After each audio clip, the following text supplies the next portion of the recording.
বন্দেই পুরুষোত্তম, বন্দেই পুরুষোত্তম, বন্দেই পুরুষোত্তম। পরম প্রেমময় দয়াল শেষ ঠাকুর অনুকূলচন্দ্র রাতুল চরণে আমার প্রণাম জানাই। আর ইষ্ট পরিবারের সকলের চরণেই প্রণাম জানাই। আমার ইষ্টপ্রাণ দাদা ও ভক্তমতী মায়েদের আনন্দিত জয়গুরু। এখানে যখন আচার্যদেব নাট মণ্ডপে বসেন তখন অনেক ভক্তদের অনেক প্রশ্ন থাকে, নিবেদন করেন। তো সেরকমই একটি ঘটনা।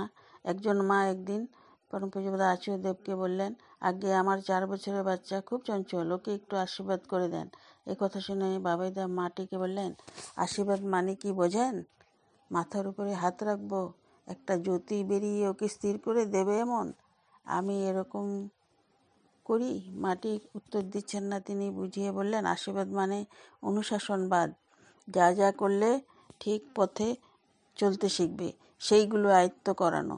দুধের ছানা করতে হলে একটা প্রক্রিয়ার মধ্যে দিয়ে নিয়ে যেতে হয়, এও তাই।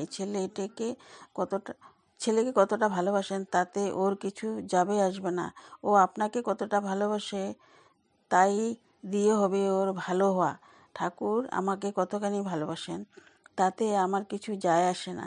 আমি তাকে কতটুকু ভালোবাসি কি না সেটাই হচ্ছে দেখার।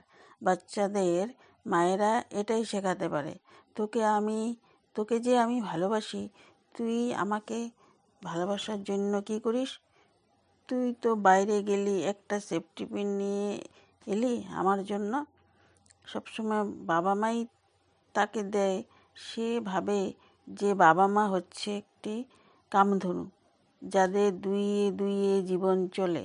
বাবা যখন ছেলেকে নিয়ে বাজারে যায় তখন বলা হচ্ছে, এলি যখন মার জন্য কিছু নিয়ে যা, মার জন্য ভাবছিস না তো, এই ভাবনাটা শেখাতে হয়, তবেই মানুষ হয়। নতুবা ভাবে যে বাবা মার কাছ থেকে পেতে হয় এবং সব সময় চাইতে থাকে। তো ছোটোর থেকেই ওদেরকে এইভাবে শিক্ষা দিয়ে চলতে হয়। একটা জায়গায় বলছিলেন যে মানুষ বিভ্রান্ত হয় কেন? মানুষ মনের অনুসরণ করে বিভ্রান্ত হয়। হয়তো কেউ কাউকে কিছু অপ্রীতিকর কথা বলল, সেই কথা হয়তো ছিল 2-1 মিনিটের এক ঘটনা, কিন্তু দেখা গেল সেটা নিয়ে তার মন তাকে যন্ত্রণা দিতে থাকলো দিনের পর দিন, বছরের পর বছর। তাহলে সেই মন যেখানে ভারসাম্য হারিয়েছে, স্রোতের টালমাটাল নৌকার মতো, আর ওই টালমাটাল মনকে যতক্ষণ না স্থির করতে পারছে সে ততক্ষণ তার সাধনা সম্ভব নয়। আর যখনই সে মন সমতায় আসবে তখন সেই সব অপ্রিয় কথাগুলো হজম করে নিয়ে ওই ব্যক্তিকে সে ক্ষমা করে দিতে পারবে। ধরা যাক আপনি আমাকে কোনো জিনিস দিতে চাইলেন, যেটা আমি নিলাম না, তাহলে সেই জিনিসটা শেষমেশ আপনার কাছেই তো রয়ে গেল। এইরকমই কারো অন্যায্য ব্যবহার যদি আমি অন্তরে গ্রহণ না করি তাহলে সেটা তো তারই থাকলো, তাই না? জীবনের এই ছোট ছোট বিষয়গুলো এইরকম সহজ করে ভাবুন। এইভাবে অপ্রিয় যা কিছু সব যদি আমরা ছেড়ে দিতে শিখি তবে আমাদের কর্মীদের মধ্যে প্রেম বাড়বে। পরম পূজ্যপাদ আচার্যদেব এটি বলেছিলেন। তো জয়গুরু, সবাই ভালো থাকেন, সুস্থ থাকেন।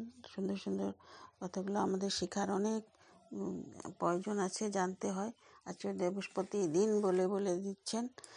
তো আমরা বিভিন্ন আলোচনা পত্রিকা বা ফেসবুক বা বিভিন্ন পাচ্ছি এবং নিজেদেরকে সংশোধন করারও চেষ্টা করছি। ভালো থাকুন।